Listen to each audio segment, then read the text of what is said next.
Welcome everybody. Today I would like to introduce our latest work, TacDiffusion, force domain diffusion policy for precise tactile manipulation. Assembly tasks are crucial in modern manufacturing and service application. Humans demonstrate exceptional dexterity in assembling diverse, tight clearance objects. However, mastering transferable insertion skills that can handle various high-precision tasks remains a significant challenge in robotics. In our previous work, we proposed a behavior tree-based robot skill for solving high-precision assembly tasks. It demonstrated strong control-level adaptability by selecting appropriate motion primitives based on the estimated contact state. Aiming to achieve a better transferability across objects, we propose TacDiffusion, where the insertion subtree in our previous work is updated to a diffusion policy-based action node. It leverages the diffusion policy to imitate expert demonstrations from our earlier approach and generates 6D wrench commands.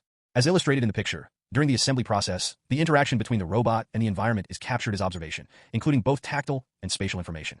The diffusion model then predicts force domain actions based on both the current observation and the previous observation. However, due to computational resource limitations, the diffusion model's inference frequency typically ranges from 50 Hz to 500 Hz, which is misaligned with the robot's 1000 Hz real-time control loop. To address this, we designed a dynamic system-based filter. The filtered action is then transmitted to the impedance controller with feed-forward force. Based on the force command and the desired goal position, it regulates the robot's force and motion behavior during the assembly process simultaneously. To train the diffusion model, we collect a dataset comprising 1,500 expert demonstrations. All the demonstrations are generated by executing our previous method on the task cuboid with various initial poses. The data is recorded at 1000 Hz, resulting in an 18-dimensional observation sequence and a corresponding 6-dimensional action sequence. During the training process, we trained 4 diffusion models of different sizes to investigate how model size impacts the trade-off between accuracy and inference speed. The detailed configurations of the models are shown in Table 1. With 50 denoising steps, the model's predictions closely align with the ground truth. Notably, it successfully inherits the self-adaptability of our previous method. To further validate the real-world performance of our method, we constructed the experimental setup shown in the figure. Our previous method is used as the baseline.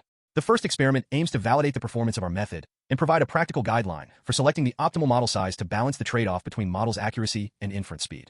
We applied the 4 diffusion models and the baseline to the training task and 4 novel objects. Each model was evaluated 100 times on all the tasks using random initial poses.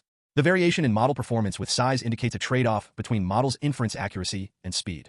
Consequently, DF3 shows the most balanced performance, achieving the best performance on all the tasks. This experiment aims to demonstrate the effectiveness of the R filter on. As shown in the video, we repeated our previous experiments with the diffusion models, but this time with the filter disabled in the framework. To differentiate from the original diffusion models, we append the letter N to the subscript, representing the non-filtered versions.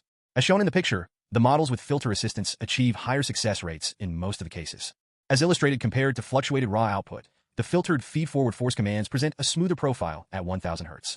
Thank you for listening.